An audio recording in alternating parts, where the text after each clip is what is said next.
Welcome to the deep dive. So, if you've been keeping an eye on Caribbean real estate, you might be expecting one of two stories. Either a big slowdown or just chaos. Exactly, either a post-pandemic slump or maybe some wild speculation. But as we look at the Jamaican housing market to start the year, our source material is showing something else entirely. Something, well, a lot more disciplined. That's the perfect word for it. We're not seeing chaos. What the analysts are calling this is a fundamental recalibration. A recalibration. I like that. Yeah. And the material we're digging into today, it's all about market positioning. Gives us a really clear picture of where buyers and developers, too, are, placing their bets. It's a serious look at strategic intent, not just sales numbers. So that's our mission for this deep dive. We want to pull out the three big ideas driving this whole thing: certainty, durability, and readiness. It's about looking past the price tag to understand the why. And these choices, the places people are decided to live, the source calls them signals of intent. It's very deliberate. Okay, so let's unpack that. This recalibration, it means the frantic, maybe speculative phase is over. It's paused, at least. The source describes this new market as, and I'm quoting here, not loud, not speculative, not performative. It's just assured. It knows what it wants. Right. So where does this demand for certainty, as you called it, actually begin? What's driving it? It starts with the real world. Yeah. I mean, the pressures on the ground. We're talking about two major things here. One, construction costs just keep going up. And two, getting financing is just plain tighter now. So money's more expensive, building's more expensive. Exactly. And when that happens, speculation just evaporates. You're not gambling anymore. You demand a product that you know is going to perform. So it's not just about buying a house anymore. The goal is to buy a stable asset, something that won't need a constant flood of cash just to keep it standing. You've got it. And that's the shift. We've moved from just meeting demand to strategically positioning a home. These houses are now being built to, influence how quickly your life can get back to normal after any kind of disruption.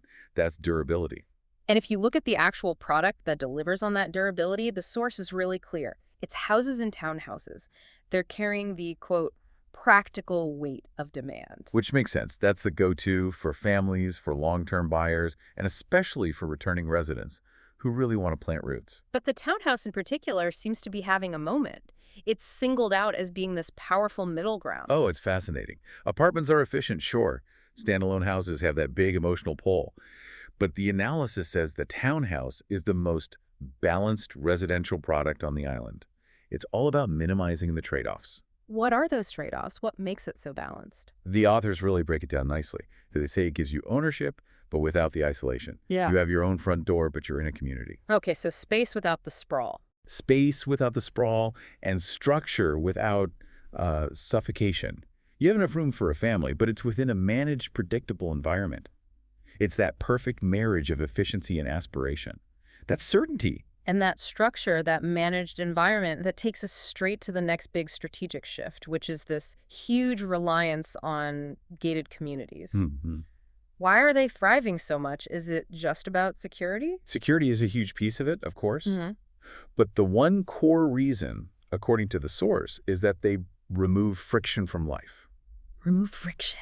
Yeah, think about who's buying. It's the busy professional, the expat moving back, the person who doesn't want to spend their weekend worrying about garbage collection, or if the communal areas are being maintained. It's a premium on time and convenience. Okay, but I have to ask, if the most desirable product is inside these secure, high-amenity developments, doesn't that create a different kind of friction?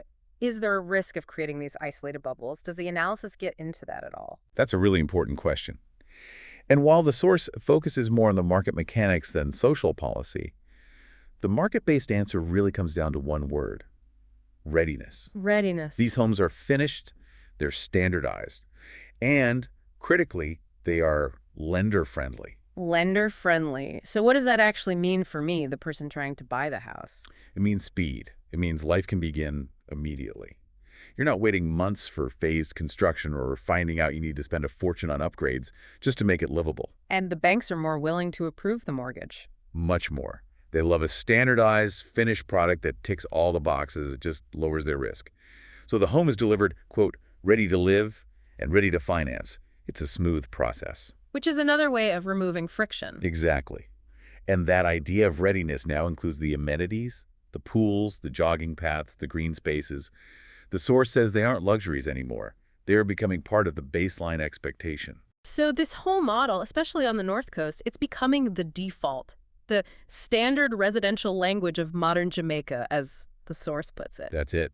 It's a quiet but very powerful shift. So now that we know what the market wants, this blend of certainty, durability, and readiness, mostly in a townhouse in a gated community, we have to ask where. Sure. And our source gives us this fantastic national ranking. It's the top 10 parishes, but it's not just based on who has the most listings for sale. It's about strategic importance, demand, and pricing power. And this is where you can really see the logic of the market. Let's start at the top, with the undisputed leaders, the center of gravity. And number one, well, it has to be Kingston. It has to be. It leads because it must. Hmm. Here, townhouses are all about two things: efficiency and liquidity. And for anyone listening, when we say liquidity, we just mean you can sell it fast and reliably. Kingston is the anchor for the whole country. It absorbs every trend. Now, right behind it at number 2 is St. Andrew. St. Andrew is about balance, space, but not too far from the city. Calm, but not total disconnection. And the townhouses reflect that. They're generally larger, aimed at established professionals. The prices are high, of course, but they vary a lot because the terrain is so diverse. Okay, so from the capital, we move to what the source calls the North Coast confidence markets. I love that term. And number 3 is Montego Bay. It has really grown beyond just being a tourist town. Oh, for sure. The market there feels very international now. It's pulling in diaspora buyers, remote workers, investors. People who want an asset that generates income but still feels like a real high-quality home. It's a very confident market. And number 4 is St. James, which is a bit quieter, but... But it's where the innovation is happening. The source calls it a testing ground for modern residential formats outside the capital. The big, new, scaled, gated developments, a lot of them are starting there. Okay, let's switch gears to the markets that are crucial for, well, for making the whole system work, the accessibility markets. Number 5 is St. Catherine. St. Catherine is absolutely critical. It offers accessibility without abandonment. It's the logical place for buyers who are priced out of Kingston but still need to be close to it. So it's about value, infrastructure, and just family logic. It stabilizes the whole capital region. And speaking of stabilizers, let's jump to number 10, Clarendon. All the way at 10, but it's there for relevance, not for hype. Exactly.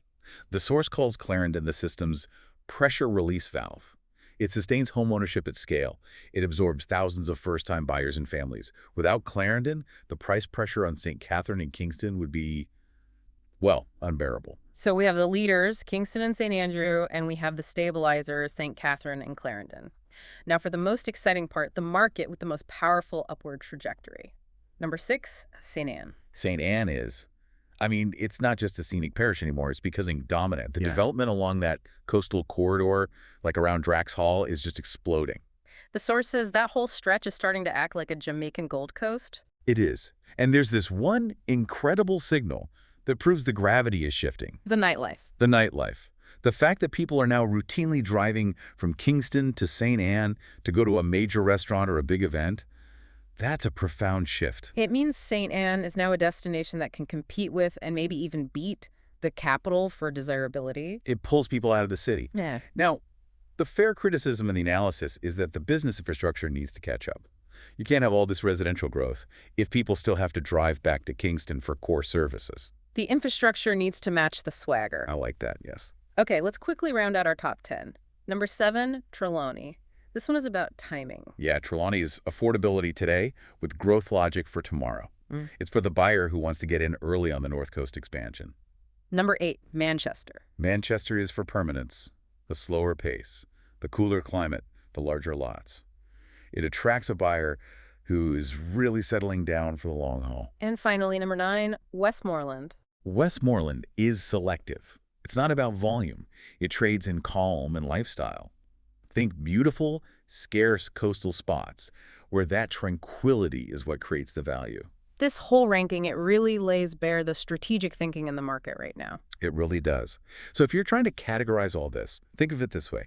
You've got the market leaders, which are Kingston and St. Andrew. You've got the crucial markets of accessibility, which are Clarendon and St. Catherine. And then you have the markets with that exciting trajectory, St. Anne, St. James, and Trelawney. So what does this all mean for the future? We've talked about practical choices, but the source says this is about deeper shifts in behavior, security, and expectation. It has to be.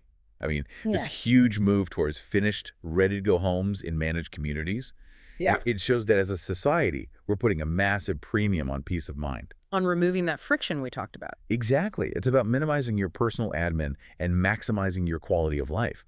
It's the ultimate expression of that demand for readiness. And the source ends with this brilliant thought that I think sums it all up. It says, price follows belief long before it follows flex. That just nails it, doesn't it? It perfectly captures this moment. The market is valuing the collective intent, the confidence of thousands of people planting their flags in these specific places. That belief in a region's future is becoming more valuable than the raw cost of the concrete and steel. So these homes are more than just buildings. They're statements. They're signals about where people believe the future of Jamaica is being built. A market that's moved past speculation and into a phase of quiet, confident intent. That's a powerful idea. It is, and it leaves you with a final thought. Building on that idea of shifting gravity we saw in St. Anne, if people traveling from Kingston for nightlife is the signal of its rise, what are the next signals we should be looking for? Oh, interesting. What other non-traditional indicators, maybe the opening of specialized medical centers or new high-end private schools, what are the things that prove a community is truly putting down permanent, stable roots? That's the next layer to watch as these markets keep evolving.